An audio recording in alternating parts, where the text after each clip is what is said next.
So today, again, it's always my greatest pleasure to give a presentation at UMD. I still feel at home here.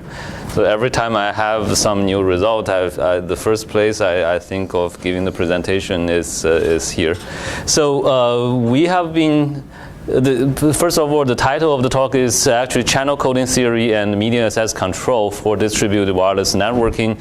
And this is joint work with Tony Ephremides here and my PhD students at Colorado State University. And these are actually all my PhD students.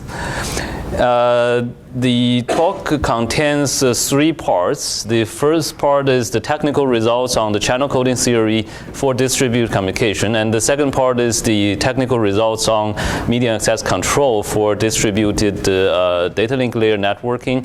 And then at the end of the talk, I will talk a little bit about our research vision, why we believe this particular direction holds a key to the development of future large-scale complex networks. Okay. So we know that in the current network architecture, network contains several layers, and the bottom two layers are called the physical layer and the data link layer. Now, usually if a data link layer user has a packet to transmit to the receiver, the user will first forward the packet as a message to the physical layer, and then the physical layer figures out the communication detail, like what power and rate the transmitter should use and what channel code the transmitter should use to send the message to the receiver. And after decoding the message at the receiver forwards it up to the data link layer. So from a data link layer user point of view, a user only has two choices to determine when and whether a packet should be transmitted. So it's a binary transmission option, and every other detail of the communication is figured out at the physical layer. Now, when we have more than one user, the procedure is a little bit more complicated.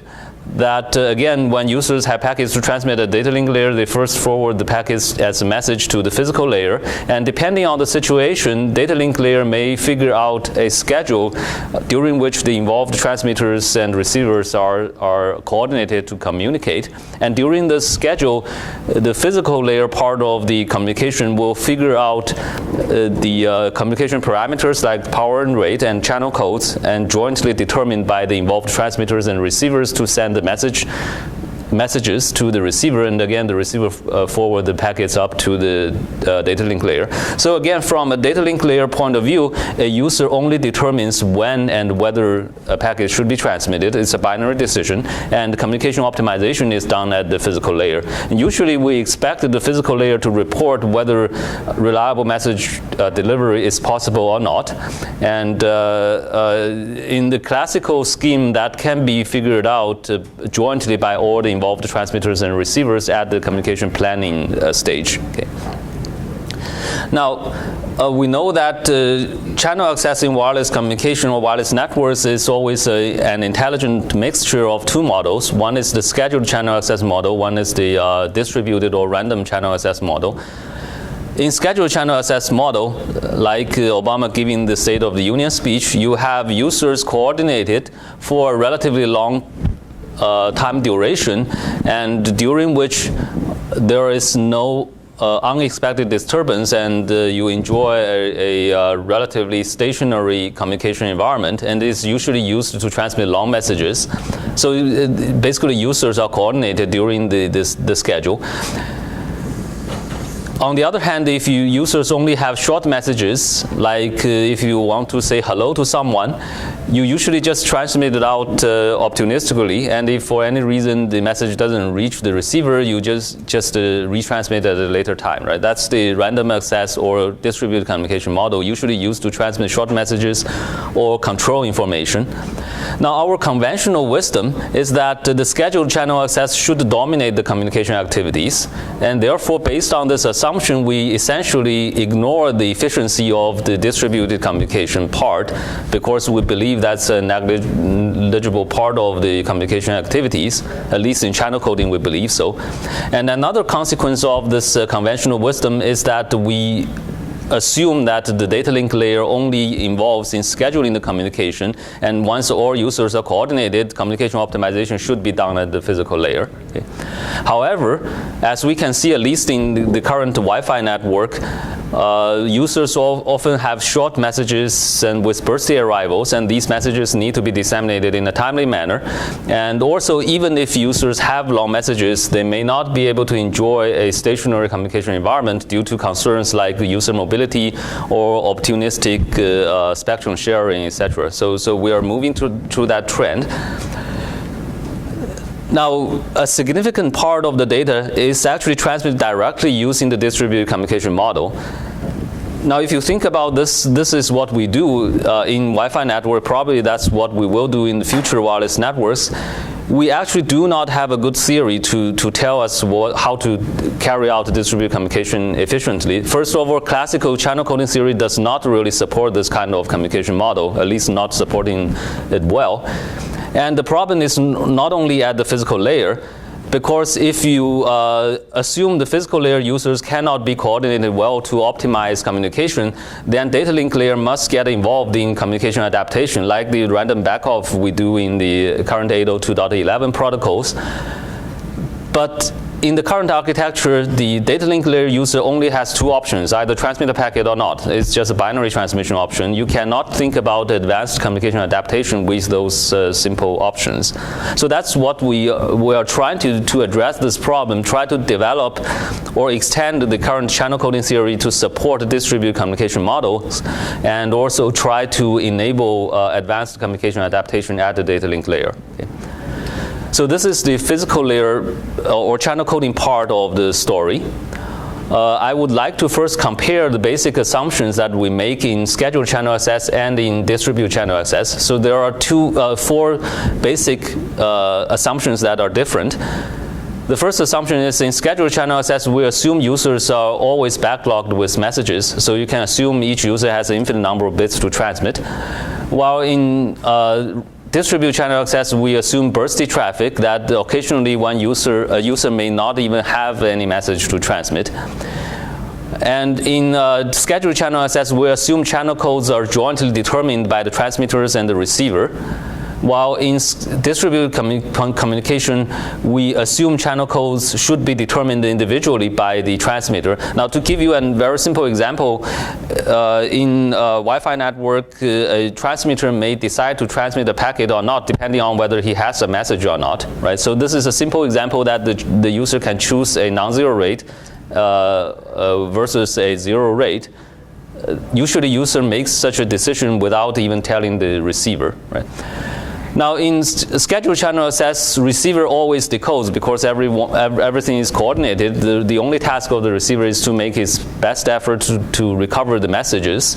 While in distributed channel access, the receiver actually has an additional responsibility to make a judgment whether reliable message recovery is possible or not. If not, the receiver should report a collision as opposed to confusing the upper layer with unreliable message estimates. And the fourth assumption is that in scheduled channel access, we assume code word length can be taken to infinity. Usually, at least code word length can take a very large value. While in distributed channel access, we're dealing with short messages and the control information, and we have to assume the code word length is finite and usually can take a very small value.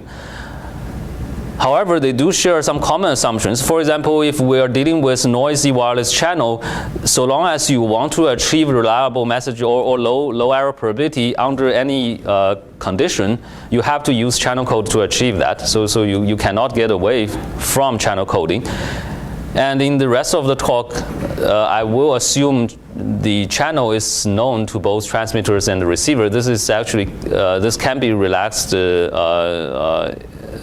later, but I may not cover that part in the talk. So the question is that can we actually develop a rigorous channel coding theory for the distributed communication model? And the answer is yes, but before I go to the technical results, I want to use a very simple example to illustrate what we want to do and what kind of results we can expect. So let's just consider single user communication over a Gaussian channel. and assume we just use random block code. In classical channel access model, communication takes these 4 steps. You first ask the transmitter to choose the communication parameters like transmission power or information rate. And then the transmitter and receiver will jointly design a channel code. In this case, we use random block code, so you generate a code book randomly with every symbol being generated to be IID according to this input distribution. And then the transmitter will encode the message into a code word and send to the receiver, and then the receiver decodes, right? And we know that in classical channel coding theory, if you generate the code book randomly according to an input distribution, then the channel output sequences that you will expect belongs to the typical output sequence set that roughly has 2 to the power of n hy, this number of output sequences. While if you are given one code word, you have a set of channel output sequences that are called to be jointly typical with the code word. That is a small set denoted by this or illustrated by this small sphere over here. We roughly have 2 to the power of n hy given x, this many output sequences. And we know that if the rate or the total number of code words, that is 2 to the power of n r1, where r1 is the information rate. If the information rate is less than the maximum rate, which is the mutual information here, then the small spheres will not overlap with each other. The receiver therefore can identify which output sequence which small sphere the output sequence belongs to, and therefore the decoding error probability will go to 0. Okay, so that's the classical model. Now, what is the distributed communication model?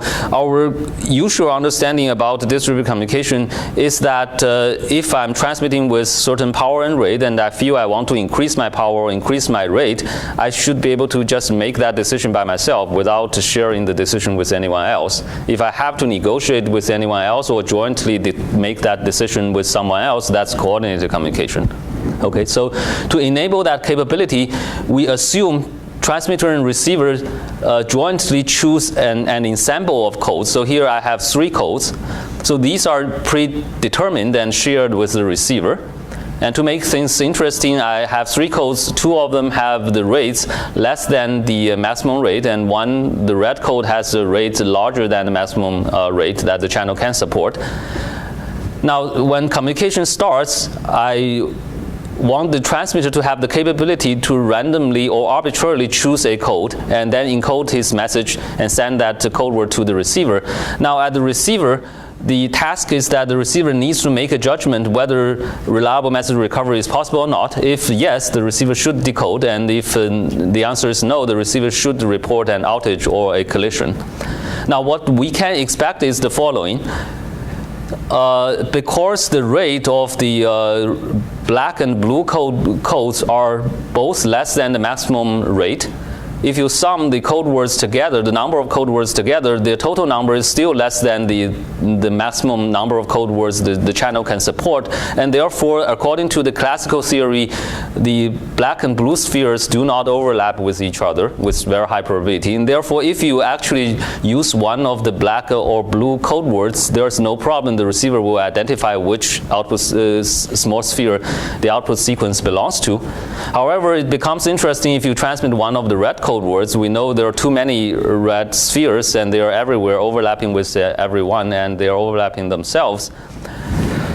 Now, note that if you add the total number of jointly typical sequences corresponding to the black and blue spheres together, their proportion is still much less than the total number of typical output sequences. So the volume ratio that the black and blue spheres cover, comparing to the total volume of the space, still goes to 0 as n goes to infinity, and therefore the figure doesn't really look like this. It really should look like this. The black and blue spheres only occupy a very tiny proportion of the space, and therefore what we can say is, even though the red spheres are everywhere, but if you transmit with a red code word, the chance that the output sequence will overlap with one of the black and blue spheres, the probability is actually 0 asymptotically. Okay? So therefore, what the receiver can do is whenever a receiver receives a channel output sequence, the receiver can check whether it belongs to one of the black or blue spheres. If it belongs to one and only one of those spheres, the receiver will decode. Otherwise, the receiver will report a collision. And what we can expect is that if you use a red code word, the receiver will report a collision with probability 1. Okay? So that's the illustration for a very simple example. Now, I want to start to talk about how we model the multi-user system, a distributed communication system. We consider a multiple access setting with k transmitters and 1 receiver. And we assume time is slotted with each slot equaling the length of n symbols, which is also the length of a code word.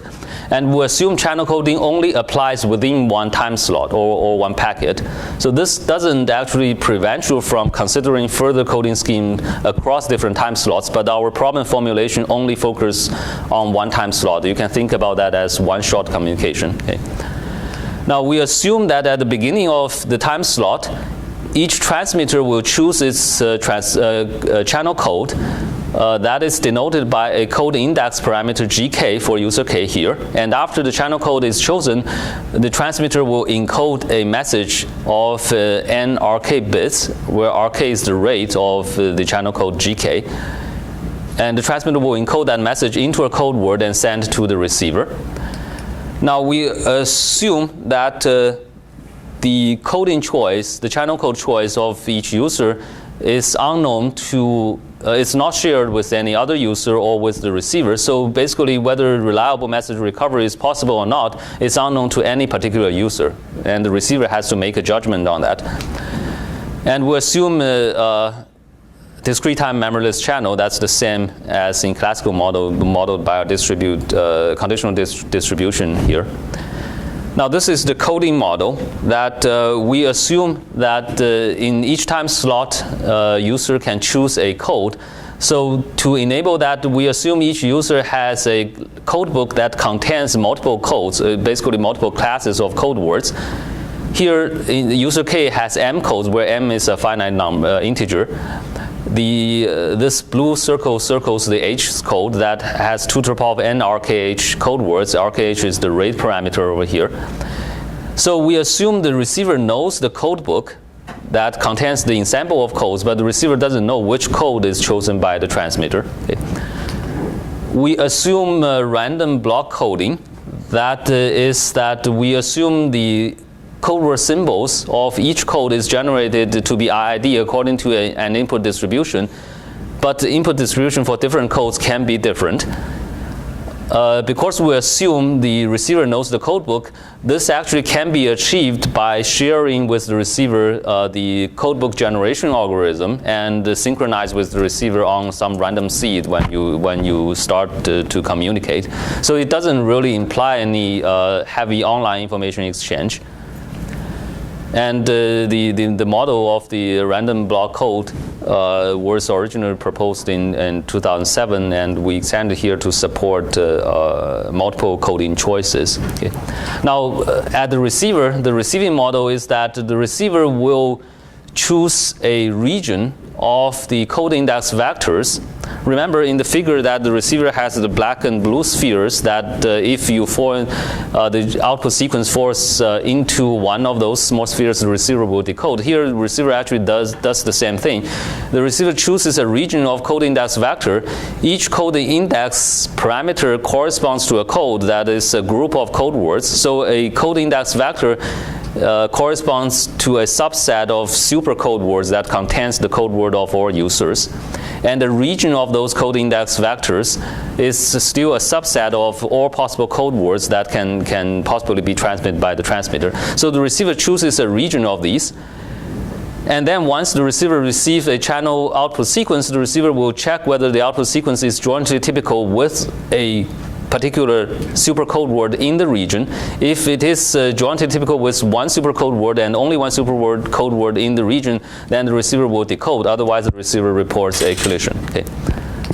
Now, with this decoding algorithm, the technical story is still similar like the figure I illustrated. we say that the region chosen by the receiver is achievable if, as the code length is taken to infinity, if you happen to choose a code index vector inside the region, then the receiver can decode with an error probability going to 0. And if you happen to choose a code index vector outside the region, the receiver will report a collision with a probability going to 1. Okay, remember, the receiver doesn't know what the code index vector. He has to make a detection on that. So this is an additional requirement comparing to the classical result, and we have achievable region result derived here. This is exactly the same set of mutual information inequalities you see in the Shannon region in the classical result. With a little bit difference is that when you calculate the mutual information, you have to use the input distribution corresponding to the vector code index vector you are considering, because different codes may have different input distributions. Okay. And also there is no convex Hall operation because we're talking about distributed communication. There's no time sharing activity. Now, if you compare this with the classical result, actually the result really makes sense. It is the Shannon region in the sense that if you are actually talking about coordinated communication, apparently the user should jointly choose a point inside the region, achievable region, so that you can guarantee reliable message recovery. However, if we are talking about distributed communication, you do not control where the operation point is, then this is the performance guarantee we can have, that if you are inside, we can decode. If you are outside, we can detect the collision. Okay? So you can say it's a performance limitation, but of course, because you don't control where the G vector is, you don't guarantee reliable message recovery. Now, I will skip all the extensions we did. We did consider finite code length and the single user decoding and the compound channel and generalized error performance measure, etc. So all these are available, but I will not talk about them here. Okay. Now the question here is that is new channel coding results, a set of new channel coding results, and the question is how we can make use of these channel coding results and what's the impact in the wireless network. You can show in the slides you skipped that example of the region that has the okay. Where you don't take the convex Hall and what it corresponds to. So this is the part when you make decoding and collision report decision for one user only. So suppose I have multiple users communicating while the receiver is interested in decoding the message of user 1 and only user 1. The receiver can choose to decode for user 2 if that helps. Okay, so in this case, the receiver will either output the message recovery of user 1 or report a collision for user 1, and we have an achievable region result. What it corresponds to is that it's the Shannon region extended in this way. What that says is if you choose a rate vector in this region, user 2's rate, of course, is too high, but we do not care about decoding user 2. You can actually decode user 1 by regarding user 2's signal as interference, so you can still decode. That's the region that is achievable for user 1. Okay. While if you operate here, then the best choice is to decode both user 1 and user 2, okay, in order to recover the message of user 1. Okay. So that's one extension for single user decoding. And yeah, I think I want to skip the rest of the extensions. Okay. Now, going to the data link layer part, the key impact of this coding theory results is that we actually enabled and enhanced the physical and data link layer interface. Now remember, I said at the beginning that in the current architecture, a data link layer user only determines when and whether a packet should be transmitted. It's binary transmission option. Now if you want the data link layer to get involved into communication adaptation, you have to live with the binary transmission option. And like in 802.11, if users experience a packet collision, what they do is they do random backoff, essentially reducing the transmission probability of your packet transmission and randomize your transmission activities, and hopefully to avoid parallel transmission among multiple users. And we can think of that as distributed scheduling. While you are doing distributed communication, you don't really have a scheduling capability. So of course that's very inefficient. And I think as information theorists, we always criticize that that's not the best way to share the channel, but we have to realize that you don't have the option of adapting your rate. You only give the user binary choices, either transmit or not. That's actually, I would say that's the best action we can take, given that we only have the two options. Now, with the new channel coding theorems, a link layer user now can choose whatever channel code he wants to use, corresponding to different power, different rate, and different antenna beamforms, and he doesn't need to tell anyone else about this choice. So basically, the decision can really be made at the data link layer. So with those results, a data link layer user now can have more than two transmission options, and also based on the choices of the users, the outcomes at the receiver can be explicitly analyzed using the properties of the physical layer channel. Okay, so that's what we enabled. Now the question is, now you have more transmission options. What do you do when you have collision? Right? Nobody actually asked this question before. Now, to show that what kind of system we consider, we again consider a multiple access setting. We have k backlogged users, k users, one receiver, and we assume users are backlogged with packets. They always have packets to transmit.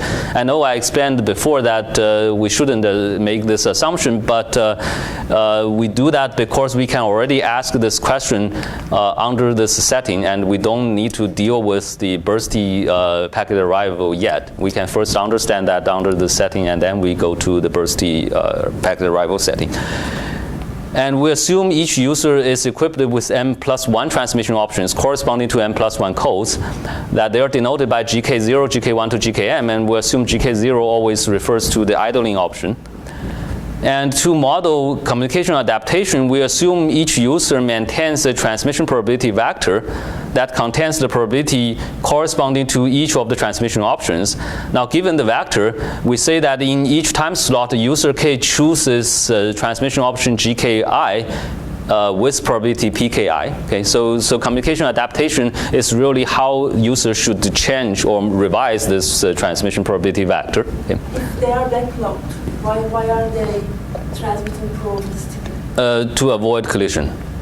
Now, you may assume that there is an option that we can share the channel successfully with parallel transmission, but you may not have that option. Think about in Wi-Fi, we have 100 users accessing the router. You either transmit the packet or not. Even you have two users transmitting, you will have a collision. Right, so you don't have a low rate. If you are doing coding, then you can code them. Right, but well, yeah, that's the concern. Let me, yeah, I think I should say that in this slide. But anyway, I can use this slide anyway. So the concern is the following: when we formulate the channel coding problem, the motivation is that if you believe the decision should be made at the data link layer, when you formulate the problem, you shouldn't assume you have control of those options. Say if user can choose their rate, then you cannot optimize over the rate because you don't control the rate. So that's the motivation of our problem formulation, but we still want to talk about fundamental performance limitation under this constraint. Now in the data link layer, at the data link layer, we have similar concern, that you have multiple transmission options, but the options are provided by you from the physical layer. Depending on different devices, like a small sensor, you may have different several rates or several power. It should be stressed that the fundamental difference is that rule out the possibility of cooperation and joint Right. So yeah, first of all, you don't assume user can coordinate, and I think another point I also want to make that you cannot expect it to have the best choice you have in mind, because that choice may not be available. In the first part, there was no coordination either, right? So from the first part of your talk going to second part, something changed. What is that? It's the data link layer problem formulation. It's still we still do not assume coordination. Okay, so each user is provided with multiple choices. I don't want to be too specific on the choices the user have. I want to be more general. And more specifically, if you think about, say, maximizing the sum rate, I mean, I think what you are envisioning is we can do some distributed adaptation. Eventually, we converge to the perfect channel sharing scheme. But that option may not be available. So if, say, I only give you 3 rate options, I have 200 users sharing the channel, the rate may not be small enough to accommodate 200 users simultaneously. So you have to figure out what you want to do under that constraint. Okay, so you cannot assume whatever options you want should be there. Okay, and another concern is that. So it's natural to think that if it is a distributed networking, then each user optimizes certain utility function. It's a game theoretic setting that is uncoordinated. And here we assume the utility function is a function of the transmission probability vector of that particular user. And also you have another vector that measures the conditional success probability. Say QKI is the conditional success probability given that the user K chooses option GKI. So that's the feedback that you can measure from the channel. You don't know what other users are doing, but you can measure your own success probability. So that's the feedback kind of vector that you can measure. And we assume the utility function is a function of the PK and QK vectors, and every user maximizes that utility. Now, the concern in the problem formulation, again, is that we don't want to be too specific on the utility function, because that may be determined by the upper layer. So depending on what applications you consider, you may want to choose very different utility functions. Like you may want to maximize your throughput, you may want to maximize your energy efficiency, etc. Depending on the application. So I don't want to be very specific on the utility function. Now, just to follow the natural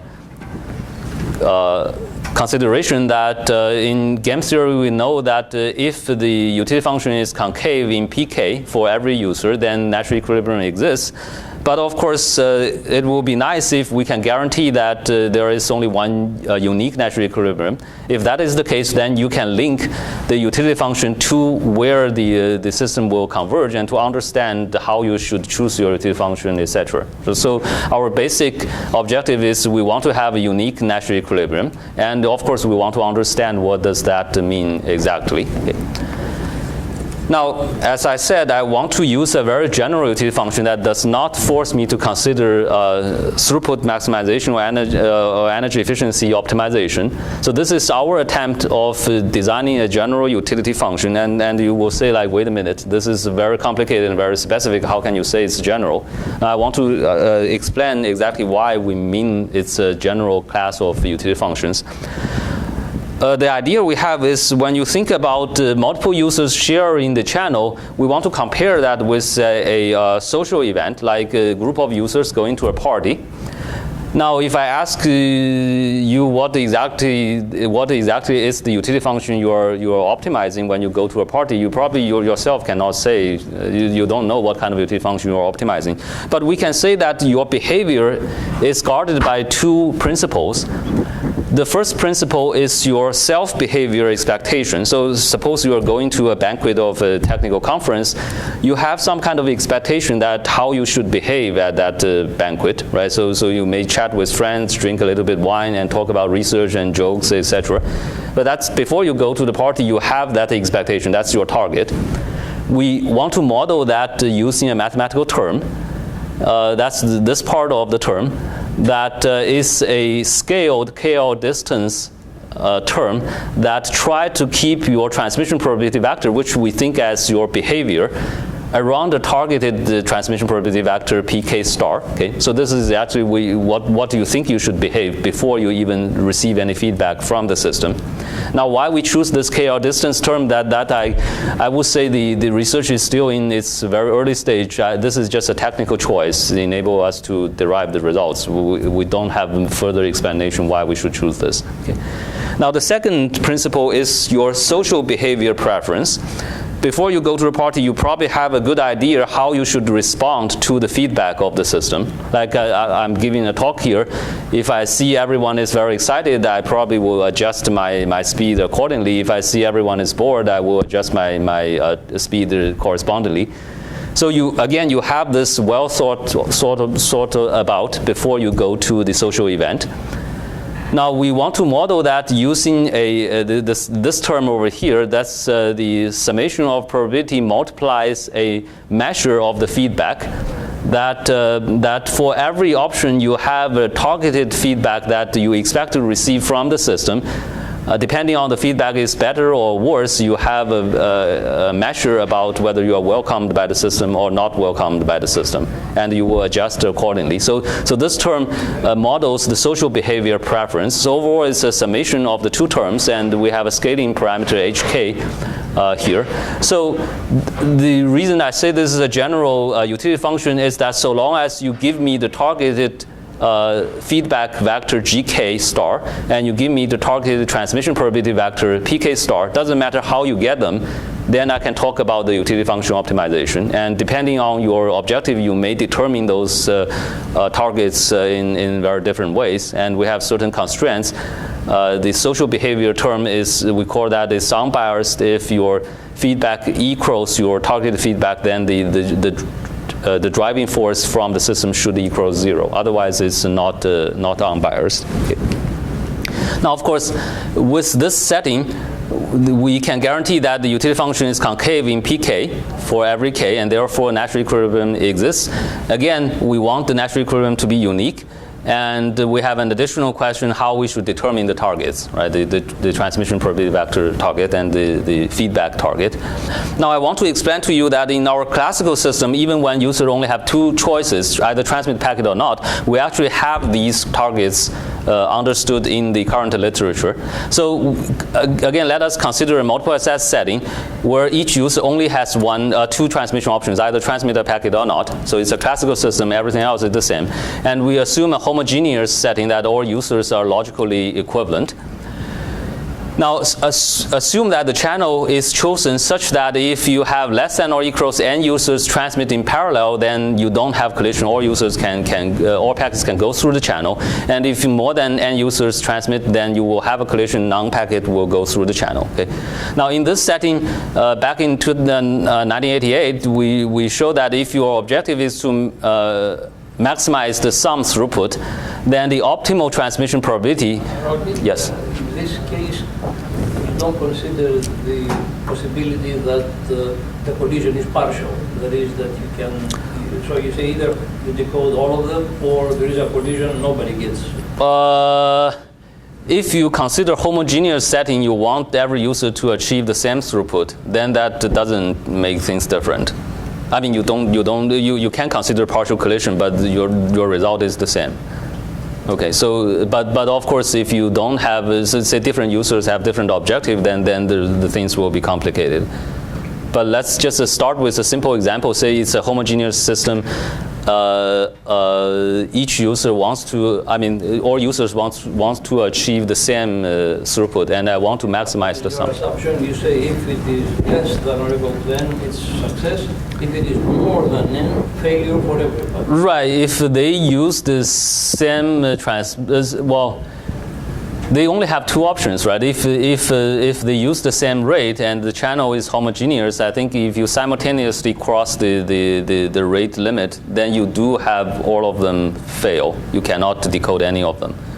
So it's a diagonal line that if you cross the capacity boundary, then you will not be able to decode any of the users. But of course, if you cross in different direction, you can have partial decoding. But in this case, you don't. So if the objective is to maximize the sum throughput, then for very large k, so this optimal solution is actually a large system approximation when k is very large. The transmission probability of every user should be set at x star divided by k. K is the number of users, and x star is given by this equation. And if all users set their transmission probabilities at this value, then the conditional success probability each user experiences is given by this expression over here. Okay. Now, of course, the question is how we should choose those targets. Now, I would like to explain in a way that this is how you determine the targets. And this network is just an example. Say if I go to the party and suppose I'm, let's say, try to share something with someone else, I can envision that everyone will behave nicely in the same way, and I'm not that aggressive. I just want to take a fair share of the whatever resource that with a group of people all together. So this environment is what I envisioned before I go to the party. That this may not be the real environment, but you determine your target in this way. You envision a virtual network that you optimize your objective, and they are optimized, at this P star and Q star. Okay. So if each user does have a binary transmission option, this is how we will determine the targeted probability, transmission probability, and targeted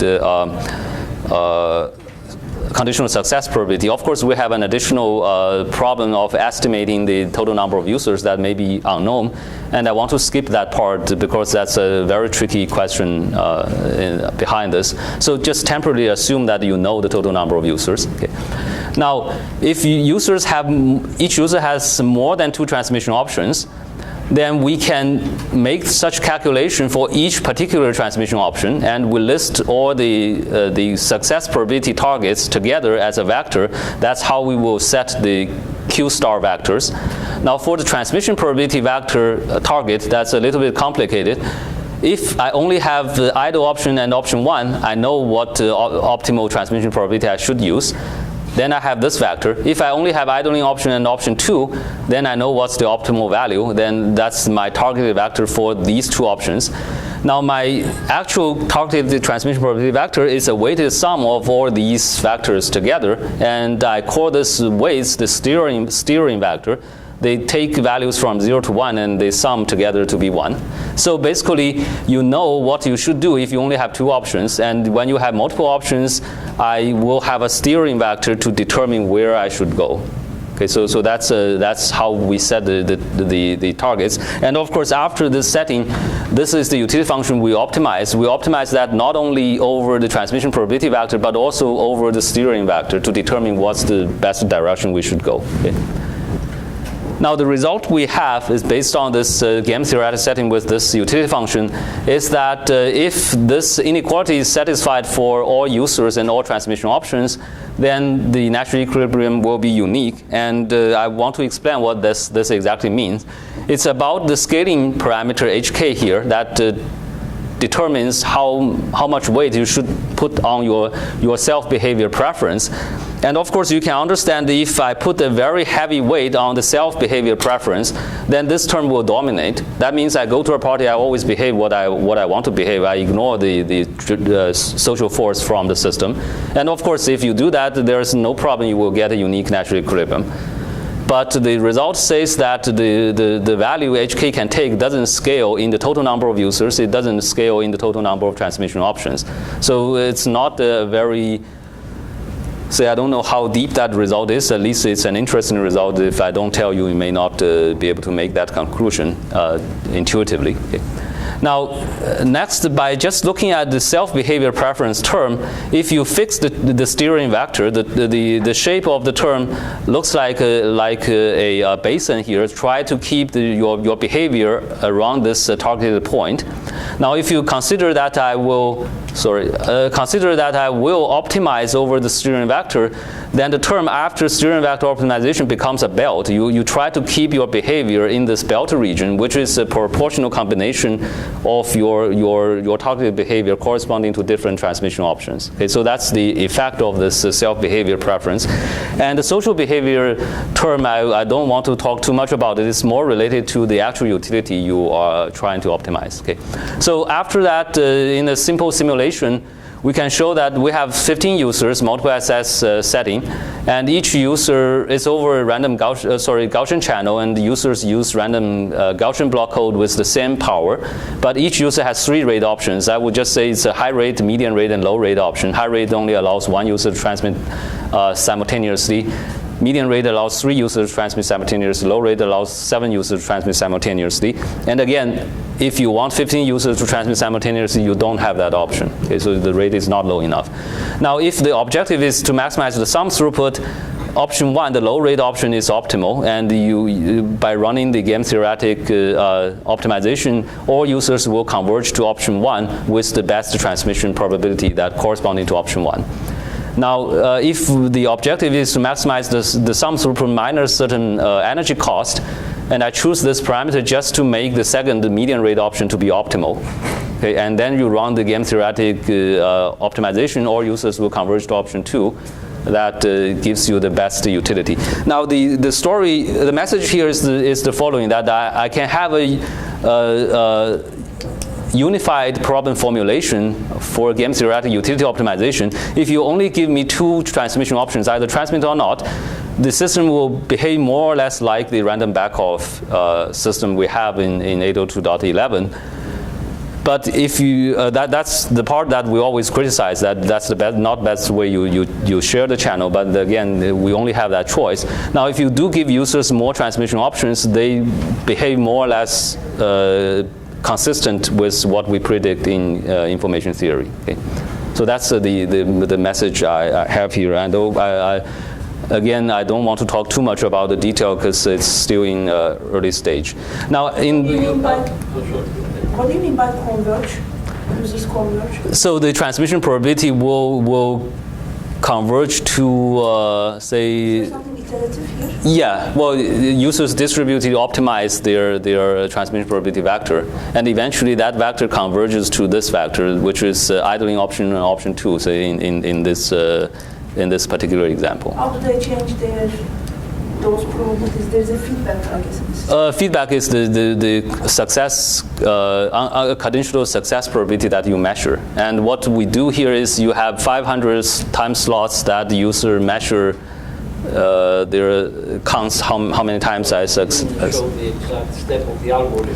Right. Well, yeah. It's basically you count the number of success you have, given that you transmit with certain particular probability. So you estimate QK vector, and then you take derivative of this utility function, and you have a small step step size to adjust your transmission probability.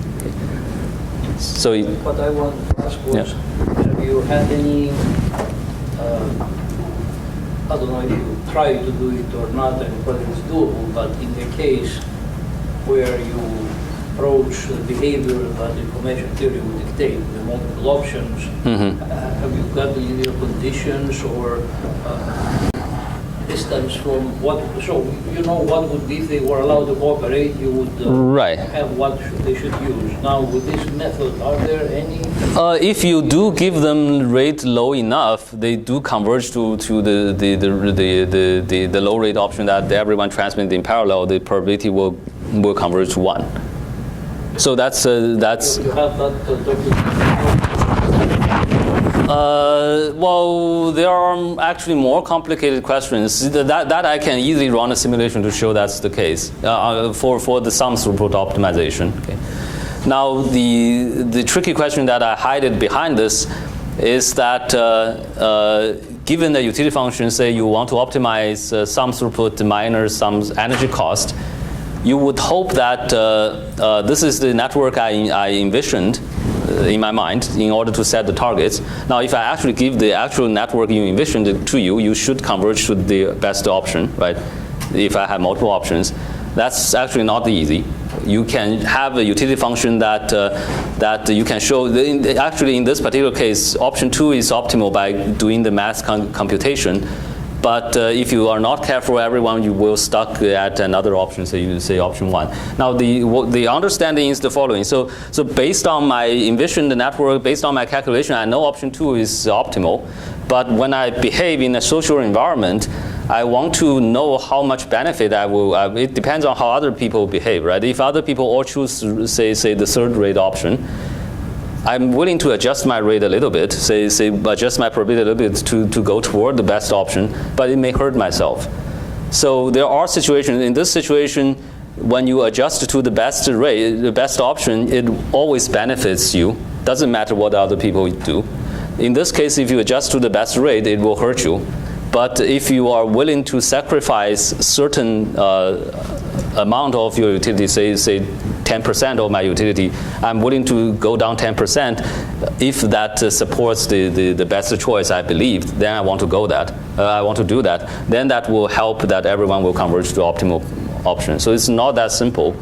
And it depends on what kind of utility you consider. So, but of course, in the simulation, we don't force you to choose rate 2. It's just we sometimes we have to promote the best behavior. Okay, so it's. Is this the line of thinking that you have in mind for modeling the primary and secondary in a cognitive environment?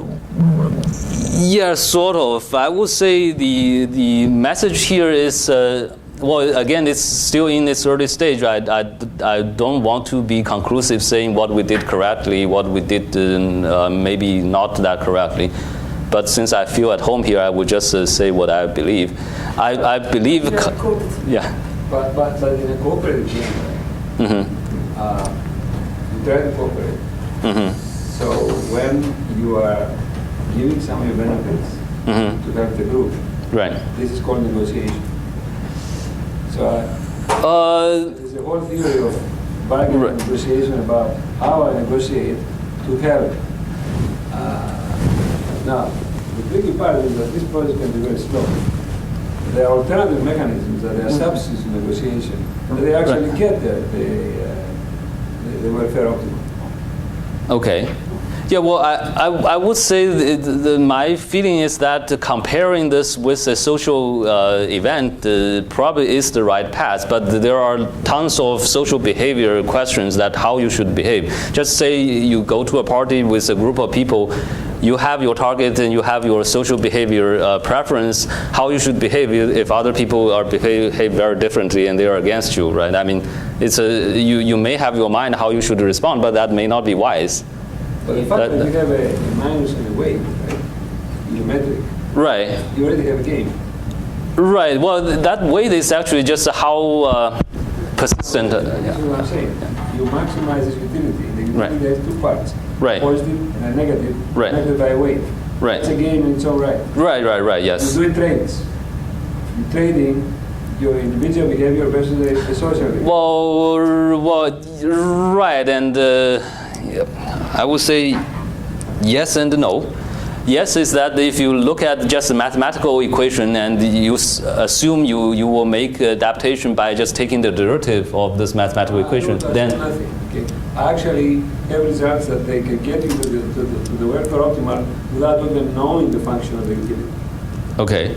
Just by looking at what you get out of the system and adjusting your behavior, you can get to optimal behavior. Optimal to welfare optimal. In many of these algorithms where the utility is the sum of utilities.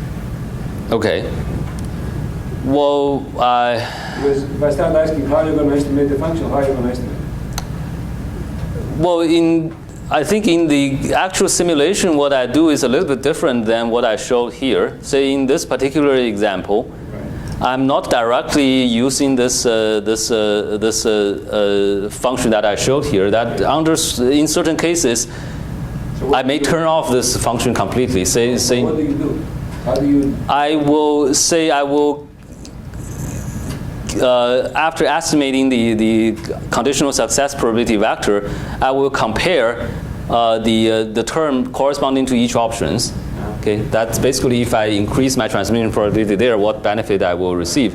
And if the benefit is not weak enough, say it may not be the maximum benefit, but it's a little bit less than the maximum term I have, but it's consistent with the best choice I believe in, I will go there. So it's not, in this way, it's not directly a derivative of this. And if you take derivative, you should go with the maximum, the gradient tells you, right? The model is not sufficiently sophisticated in the game sense to include negotiations and these options. Right. That's not the issue. The algorithms actually that have come up in the last years are extremely simple in this situation. Okay. The benefit these algorithms have is that you don't need to have knowledge of the functional form of the utility at all. Okay. You just cooperate and you see what's called measure utility. You adjust your function. Okay. You can change behavior or not according to the measure utility. Okay. And you can show they converge. Okay. Yeah. I mean, I would say my knowledge about that part is very limited. I mean, currently, what my mindset is, I will try to read more in the social behavior and game theoretic literature, try to see what we should do. So this is a very early stage that we just say, just show that if you do something. When you say game theoretic literature, by the terminology you use, you're talking about non-cooperative games. Right. This is non-cooperative. But the argument I'm making is the opposite. You could have cooperative game theory. Right. Yeah. I mean that's certainly. I mean that's certainly a one step down the road. I think my current plan is I would like to start with non-cooperative game first, and that you may do something more general than just taking derivative here, that you may do something based on the situation you see, but it doesn't, again, that doesn't involve cooperation. However, in the future, you may want to consider cooperative strategies. And also, there is another thing that we want to incorporate is the assumption, to drop the assumption of backlogged users. If you have birthday arrival, what you should do. So I would say it's a wide range of questions that we should consider. Sure. Yeah, and actually, I mean, I can easily say that in the current literature, nobody ever considered more than 2 transmission options at the data link layer. So these questions have not been asked in the data link layer. Apparently, I don't have the answer. It's just the first very basic result we have to show that if you do have more options, the behavior can be consistent with what we predict in information theory. So that's just, I think that's the only message I want to give. Other things I don't, I would say I don't understand right now. I don't even want to claim I have some understanding. So in the last 2 slides, I want to talk about our research vision, why we choose this particular research topic. And particularly, I want to make two points. First of all, I want to talk about the union between information theory and network theory, particularly the channel coding theory and network theory. Now, we know that information theory brought us from analog communication to digital communication. Network theory supported the wireline internet. So both of them have a huge impact in the development of communication networks. However, if you check the systems that the channel coding theory are very successful, they are all simple systems in the sense that the systems should have a relatively simple structure. So they're not necessarily small. So for example, the digital storage is essentially a single user channel. And the cellular system, you have base station to cell phone. And if you consider satellite broadcast, is satellite to a ground station. So this relatively simple structure makes it easy for you to assume coordinated communication, to coordinate multiple users. Of course, it's not as easy as we say it, but relatively easy compared to other systems. And we're always dealing with noisy channels with limited capacity, and therefore in information theory we emphasize efficiency, that we always want to optimize something to achieve the fundamental limit. However, we ignore the importance of modularized architecture. Now, one thing is something that people from other community criticize us, saying that our result doesn't fit in the current framework. On the other hand, we have to realize that the assumption of, the choice of ignoring the modularized architecture is reasonable for these simple systems with simple structure. Okay. On the other hand, the network theory always emphasizes modularized architecture, the layered network architecture that enable us to deal with large complex systems. However, in order to achieve that modularized architecture, we often make assumptions that sacrifice energy and bandwidth efficiency. And to give you a very simple example, in network, we usually assume users transmit short packets, and the packet should either be received with low error probability or not received. So we basically assume a low error probability and a short packet length or small packet length. And in information theory, we know that error probability decreases exponentially in the Covariant length, and the exponent is called the error exponent. If you require short Covariant length and low error probability, you require large error exponent. And the fundamental trade-off is that if you need large error exponent, you have to use a very low rate. So this assumption alone, doesn't matter what else you do, guarantees that you will transmit at a rate much lower than the capacity. And there are other assumptions like this we make in the network theory. So on one hand, we sacrifice bandwidth and energy efficiency to achieve the modularized architecture. But on the other hand, we have to realize that it is a reasonable choice for wireline network, because energy and bandwidth are not the bottleneck for wireline system, at least not now. However, if we want to go from wireline network and simple structured wireless systems to large-scale complex wireless networks, then we have to figure out a way to simultaneously deal with high efficiency and modularized system architecture. And that's why we have to bridge the two theories. It's a necessity for us to consider these large-scale complex wireless networks. So that's the first point I want to make. Now, the second point I want to make is that, of course, these are the future wireless networks we envision. They're all large-scale and very complex structure. Now, the second point I want to make is, what if we cannot bridge the gap between information theory and network theory? Suppose we just think in classical mindsets. And bridging the gap is a huge topic that contains many difficult problems. Now, if we don't do anything, just to follow the conventional mindset, what I can say is that information theory mindset will never be able to deal with large-scale complex systems, while network theory will just be successful in guiding wireline systems. It will not be able to guide large-scale wireless systems. And therefore, if that is the case, in the future, we will see wireline networks still dominates the applications we have. And wireless system is just a complementary and most probably the last hop solution to give us certain mobility capability.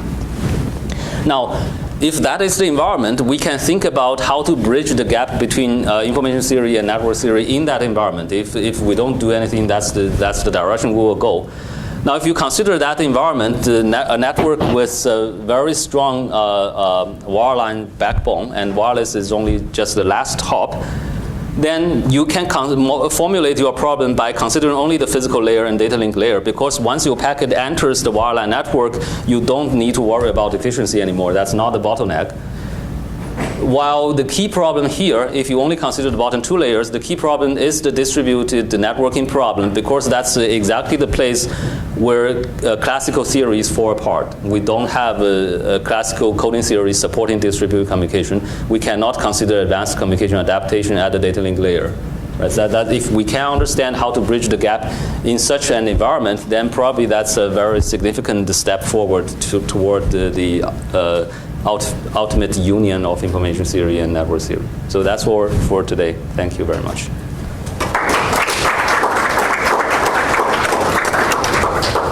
Questions? Yes. When you talk about the transmitting, you have the number of options as far as probability vectors. And you were talking about kind of going towards optimizing your system throughput.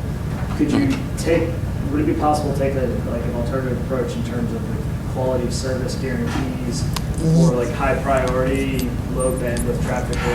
Yeah. I mean, this is one example that your objective is some throughput minus your power cost. So for other options, you certainly can consider, but the question is how you should determine your targets. So even if it's a multiple access setting, do you understand what targeted transmission probability you should have, and what's the targeted response you should get from the system? If you can understand that, then that's the parameter you will choose.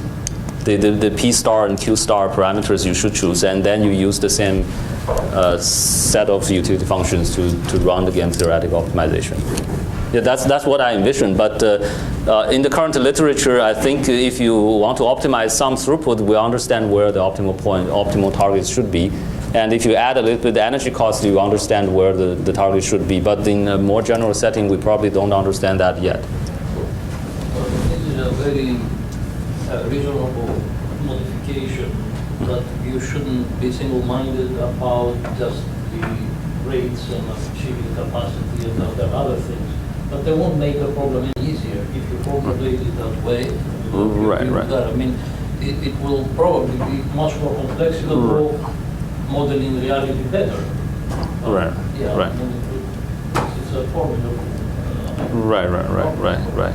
I think there is a wide range of questions. First, how you set those targets based on whatever utility you want. And I think what I'm trying to say here is that when you calculate the target, you envision a virtual environment. Like when you go to a party, you kind of envision how the party should look like. And you know your objective, and that's how you determine your targets. And then that's one of the decisions you make. And then when you optimize your utility, there is a wide range of what path you should choose. It's not just directly taking the derivative. And that's about the social choice you will make. Say, for example, I go to a party, I see everyone, I just smile and shake hands with everyone. That's what I do.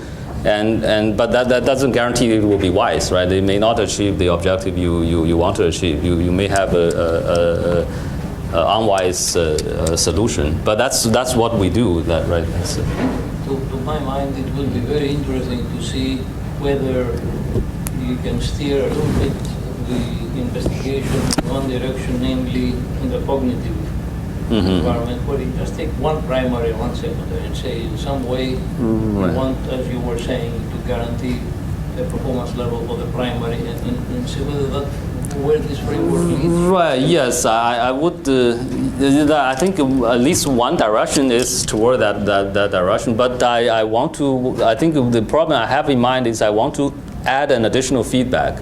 So before I just consider conditional success probability, it doesn't matter whether I'm colliding with the primary user or I'm colliding with the secondary user. Now the primary user may have a different channel to tell me that you are disturbing the primary user.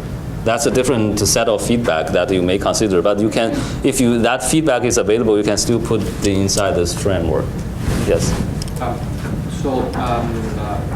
Usually when they try to solve the Nash equilibrium, they make an assumption what is the level of information that they have the actors. So I think that in this case you have that the case that the actors they don't have any information and they are behaving according to their dominant strategy, right? They can measure the conditional success probability. Well, that's the information you can measure. I don't assume any additional information, but this does determine the social driving force. Now, the result, don't get me wrong, the result says that if your self-behavior force is strong enough, you have a unique natural equilibrium. It doesn't mean you will always stick to the self-behavior. If you make this weight small, you are mostly driven by the social force. You can still make the game work, but you cannot guarantee a unique natural equilibrium. I think what you haven't presented is exactly the structure of how I optimize. What is the information? What are the steps in the adaptation? Okay. I've been a little vague on that. You imply that you measure success. Well, and adjust accordingly, but yeah. That can be described more concretely that this is the algorithm you use. This is the information you get. Right. Yeah. I think I think how I optimize this utility function, I do want to. What is in each step? You haven't said that. Well, this is thing converges, right? So there are steps.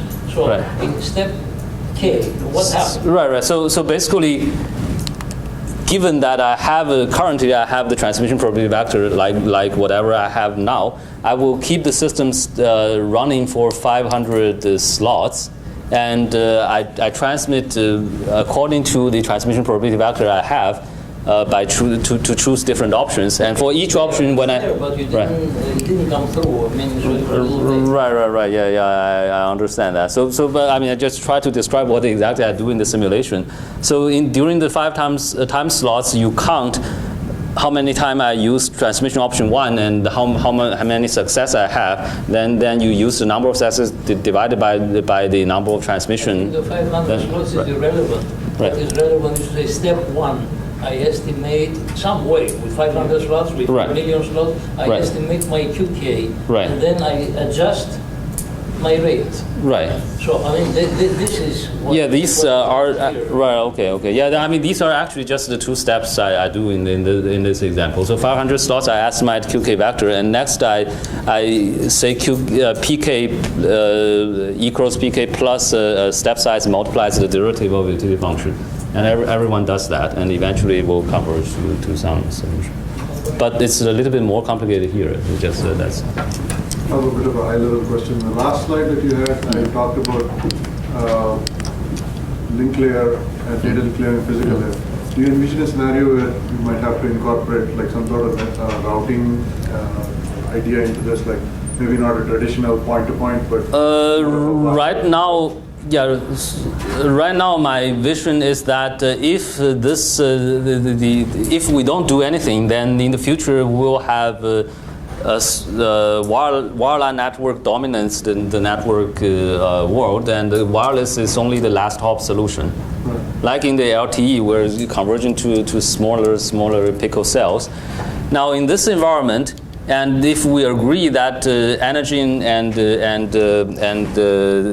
bandwidth efficiency is not the bottleneck for wireline, then you don't have routing because you're just 1 hop away from wireline. Once your packet enters wireline, you just behave as you deal with that in the classical. But in these cases, you cannot do that. Right? I mean, example. Right. Yeah, those are the ultimate goal we want to achieve. It's not what I. That's my point. Like, Right. Yeah. I mean, sorry. Yeah, the picture. I think I should. Because 2 out of the 3 examples you've shown have. Right. I should. I think use one figure to express the basic vision I have. It's kind of a wireline with the final output wireless. Yes. Thank you. Yes. Quick high-level question. So, the focused on distributed control, but a lot of people mentioned like you want to have a cooperative scenario. Right. Can you just, what are the costs and benefits to using either approach? Yes, apparently that's the ultimate thing we want to understand. But I think my motivation was before we focus completely on the fully coordinated part of the story. Now I'm going to actually to the other extreme, the no cooperation or no coordination. I would say if we can understand something, the other extreme may be easy to understand. And then after we understand that, we probably can consider something in the middle, say partial cooperation. So it's way early to I would say to answer those questions yet. So my goal is to understand what if we don't have any coordination at all, what we should do, or what we are doing right now, what does that actually mean? Right, that's. I hope that answers your question. So basically, there is no answer, and I don't have a plan to answer that at this stage. I try to understand the other extreme, that is no cooperation at all. I mean, I'm just thinking because I don't know too much about this literature, but there's been a lot of research with say optimizing sensing in you have like covering surveillance in the army. So if you have 2 subs and a helicopter, and you want to prevent missiles from entering your territory. So Right. how do you coordinate the control of these sensing of these different agents? And so it's not the same problem, but it's similar. And there's been a lot of like optimization for some in between with the cooperative. Right. Yeah.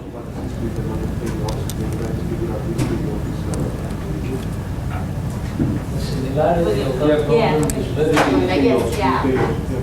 The similarity of the problem you mentioned, this one is only, it's very deceiving. It's fundamentally a very different problem. Okay, that's it. And the focus here is on the communication efficiency, and not on this type On the of multi-objective. I mean, it's a very important problem, has been studied a lot, but it bears very little similarity in details to this one.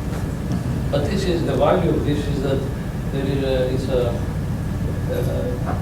credible, serious attempt to reconcile 2 things that progress on their own. I mean, there are 2 communities that do their thing, and everybody pays lip service to, the 2 have to be united, but there hasn't been on the table some concrete attempts, which can be imperfect. So I think that's what...